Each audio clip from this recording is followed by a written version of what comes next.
Well, joining me now, the president's brilliant and wise advisor on nearly all policies that really matter, the Commerce Secretary, Wilbur Ross. Mr. Secretary, first of all, congratulations to the president, to you, the Trump administration trade team, in winning the EU president's agreement to work on expanding the trade relationship between America and Europe. I mean, this is such a strong result. How quickly will we see that trade surplus on the part of the Europeans decline and more trade across the Atlantic?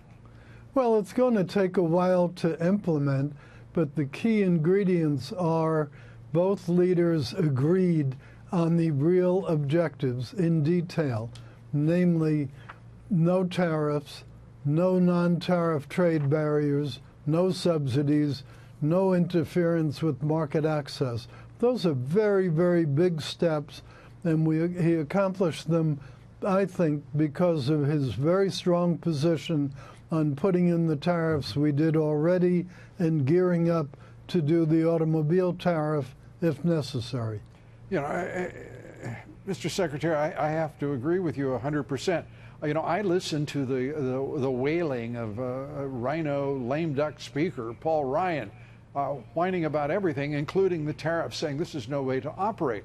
I mean, we've heard this nonsense from the Republican Party's establishment leadership, as well as the Dems, the business press even, going into all sorts of fits of despair over tariffs. And yet that is precisely the incipient point at which the European Union apparently has decided to expand rather than contract the potential for greater trade with the United States. Well, that's for sure. And I really think there would have been zero chance of this happening had it not been for the very firm tariff and trade policy the president put into effect. Because think about it, we've put up almost since World War II with unfair trade practices. It's a very hard thing to tear back down that kind of an apparatus that grew up over such a long time. And for the longest while, the Europeans said, we won't even negotiate until you unilaterally exempt us permanently from tariffs. Well, that's all gone. We are now negotiating, and that's a sensible thing on their part, a very good thing for Americans, very good things for Europeans, very good thing for the world. And as we all know, with the expansion of trade, fair and reciprocal trade, both countries, both the European Union and all of its members, the United States, will only prosper and the relationship grow stronger. It is a very, as the president said, a very big deal. It's one that many people didn't think that the Europeans would have either the imagination or the spine to engage. And it turns out we can say we were all well pleased with the result. The working group is already set up. How long did it take you? The president first made this proposal for zero tariffs back on June 8th at the G7. That's correct. That's correct. And I mean, that's a month and a half. That's the blinking of an eye in trade negotiations between a giant bureaucracy, that of the European Union, and a White House of even this entrepreneurial character. It's an extraordinarily quick move. Well, and you could see that at the meeting today. There was very little positioning, very little nonsensical palaver. Everybody got right down to business, and it took around 3.5 hours in the meeting, but we came to the right place. Well, a very good place, and the steel and aluminum tariffs remain in place, and the investigation on autos will continue. It's just we won't impose any auto tariffs as long as the negotiations are progressing properly. Right. It sounds like a positive and constructive result on both sides. That is the nature of most successful and enduring negotiations. And you've been through more than just a few of those, as has the president.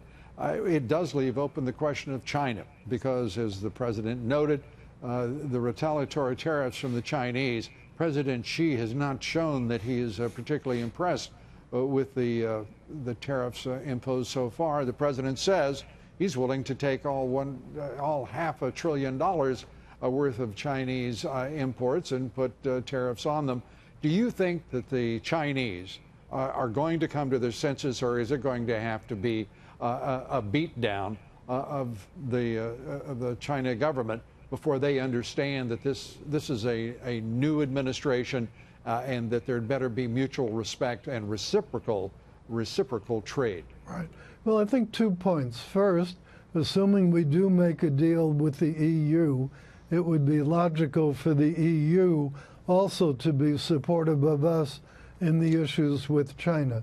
So that's a good development. The other development that you should focus on, though, excuse me, is China's experiencing some difficulties on their own. They're having to put money into the banks. They're having to lower interest rates. They're having to maneuver their currency down. I'm keenly aware that their economy is flat. I am keenly aware of the defaults that are rising, almost unprecedented in China, and that the government is subsidizing and trying to plug as many holes as they possibly can, as quickly as they can. But what is the point of that? We still have a disturbed and distorted trade relationship because of their mercantilist policies. That has to be reversed, does it not, Mr. Secretary, no matter their economic condition? Oh, surely, but my point is, if you have to get into a spat with someone, the right time to do it is when your own economy is booming, as ours is. You've seen the record low unemployment. You've seen people coming back to the workforce. This is an administration that should be judged. So what's the point, Mr. Secretary, of the economic condition of China right now? It is absolutely in their best interest to be as open as they possibly can and reverse these decades of predatory mercantilist policies that has resulted in a constant stream of trade deficits on the part of the United States. Well, that's absolutely true, Lou. And my guess is that they were hoping that there would be political pressure build up on the president as we get to harvest season and as we get to the midterm elections. This is a safety valve that relieves a lot of that pressure, and I think puts us in a much stronger position relative to China and relative to anyone else. Specifically, we're over time. I've got producers yelling at me, Mr. Secretary. I'm sorry. Well, they do it all the time, every night. And I seem to never learn, but nonetheless. Canada and Mexico, NAFTA, progress there? Yes. I've been very impressed with the very good rhetoric of the new administration in Mexico. Indeed. They've organized a trade team. They're overlapping with the former administration. They're not waiting until inauguration. The new president actually won't be inaugurated until December 1st. Right. But since he's going ahead, says to me that he'd like to get this done quickly.